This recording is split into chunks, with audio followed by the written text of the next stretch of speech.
Hi, my name is Jasmine. Welcome to my channel. In this video, I'm going to be telling you my journey with my hair and my reasons and decisions on cutting my hair and how I'm feeling after. Thank you for tuning in. Alright, we finna get into it. I'm just gonna start talking about my journey with my hair. So, since I was younger, since I was a child, I've always had very long, thick hair. It used to always be a thing, like, in my family and just in my life that, she's a cute black girl with, a lot of hair. Here are some pictures that I took or created trying to see how I would look with a bald head. But, I've always had my hair and I feel like I've always held on to it. I'll be honest, I've wanted to cut my hair for a very long time. I mean, as you can see here, had the fro and then I started the locks. I was doing everything to keep holding on to my hair. And I was just like, fuck it, I don't really want to. So, I had been thinking about this for a while. It wasn't super impulsive, and I was so worried that I wouldn't look good with short hair, but I'm really happy about my decision. There were so many reasons why I wanted to cut it. One, it was hard to maintain, very tender-headed, so doing my hair was a lot. Even sometimes just having the energy to keep up with it. Seasonal depression and hair depression is very real. And it's just worse when you have a task of trying to keep up with your hair on top of other shit that you're probably dealing with.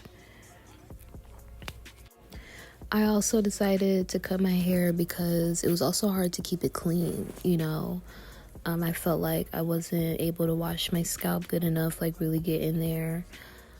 Even when I locked my hair, I felt like it was just a lot harder to keep those clean. And I was just tired. I was just like, I'm either going to have to pay for professional help or I'm just going to cut it.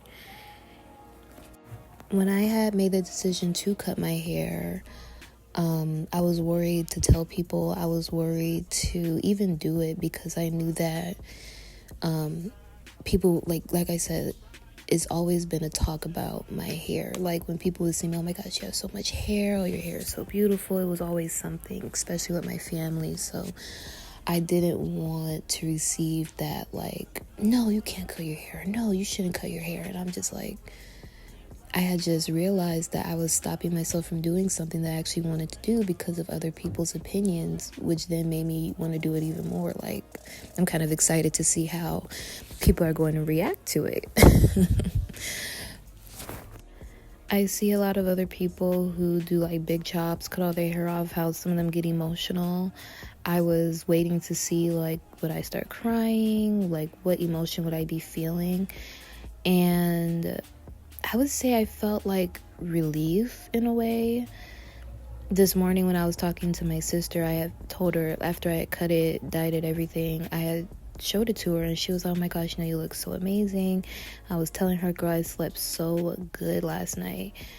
And she was saying, yeah, your hair holds so much energy. And I'm like, it does, because cutting it, it just seemed like a big weight was I don't even know what was released, what I got rid of, but it's just that heavy energy that I had all in my hair.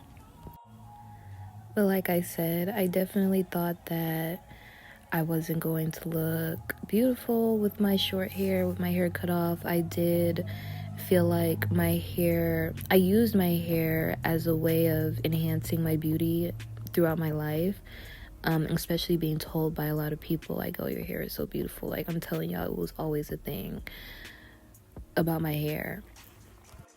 But after cutting it, I felt really good about it. I was excited.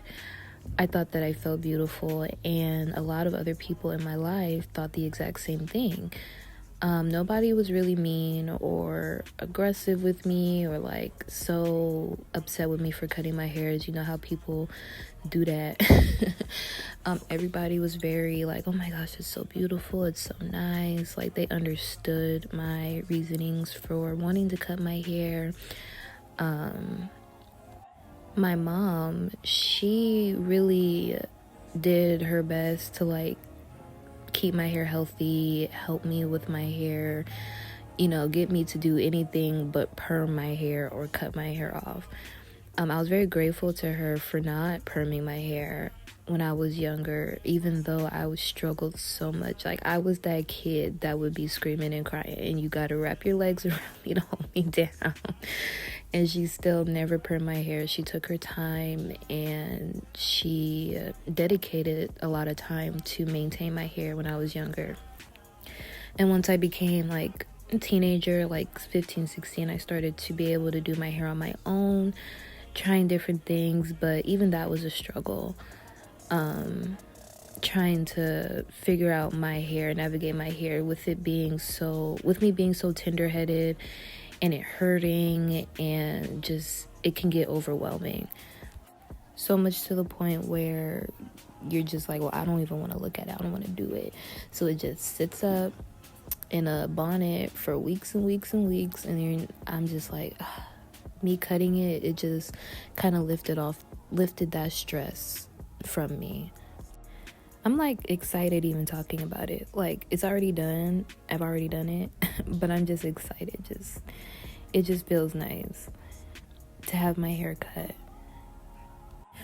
But I hear a lot of stories about women who do big chops with their hair, especially Black women who say that they did like kind of surround their beauty like around their hair.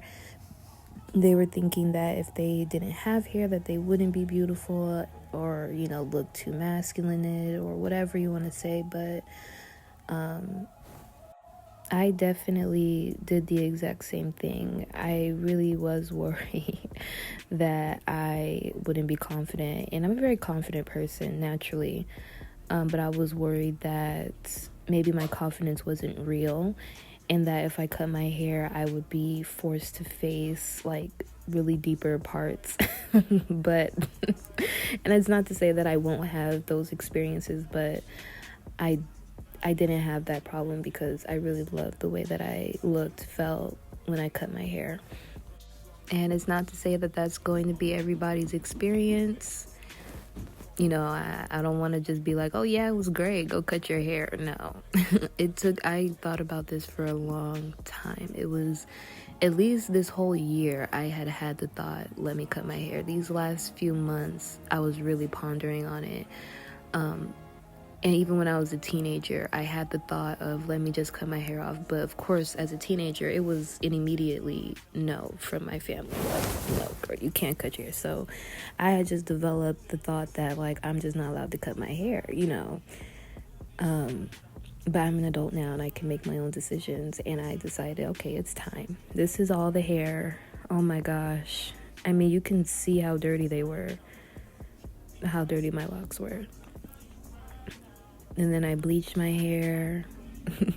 Child, let me tell you something. I was super excited about dyeing my hair, bleaching my hair, and everything. I shaved my head as well. After I had cut it with the scissors, I also took a shaver. Yeah, when I tell you that bleach burned my scalp so bad, it burnt so bad. I just want to say, don't do all that shit in one day. Be patient, do it. Like, wait a couple of days, let your scalp simmer down, okay? Because not only did I bleach it and it burned like hell, I also put the dye in my hair, and that burned as well. So just be careful. I'll have all the products that I use and steps that I took in the description down below. Even though I probably didn't do it right, I've never bleached my hair before. I have dyed my hair with the box dye, but never bleach. It's kind of the same process, but if you do get what I got, still read the instructions yourself. Because like I said, I was not following all the rules.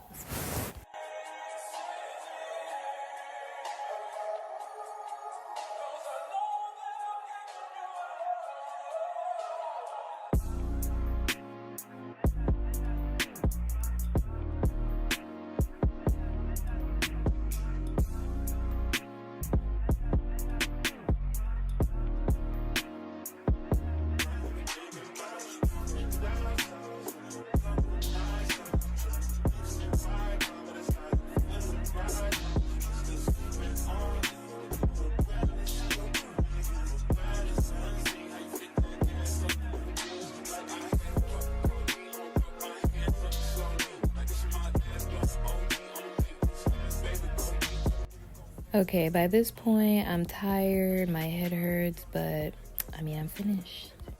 Thank you for tuning in, and I will see you in my next video.